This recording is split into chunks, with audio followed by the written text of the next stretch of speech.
Hey everyone, welcome back to the Luvele kitchen. Today we're going to use the new Luvele Breeze Dehydrator to make ourselves some apple and cinnamon chips, the perfect on-the-go snack that lasts for months in the pantry.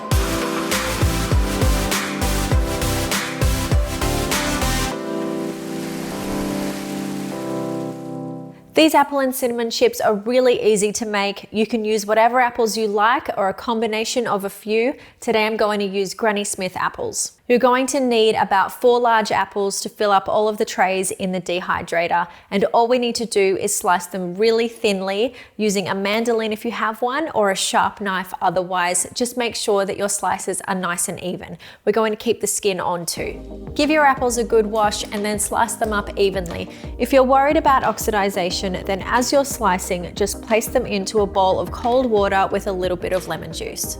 We're going to skip that step today just because these Granny Smith apples tend not to oxidize as quickly as the red ones. Lay all of the slices out on the dehydrated trays, leaving enough space between so that the air can flow through evenly.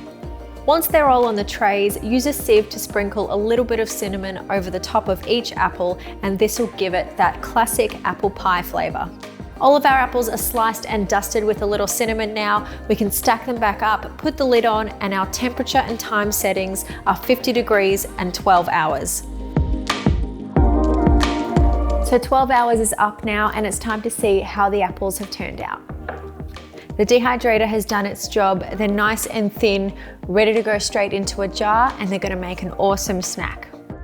These apple chips will store for months in an airtight container in your pantry, ready to be put onto your cereal or yogurt in the morning for breakfast, or straight into your kids' lunch boxes. So that was another way to use your dehydrator to turn just a few apples into a healthy snack that you can have on hand for any occasion. Make sure you give this one a try at home and let us know how you go in the comments below. As always, hit subscribe if you want to see more dehydrated recipes and other ways to use your Luvele appliances. Hit the like button if you enjoyed this video. Otherwise, we'll see you again next week.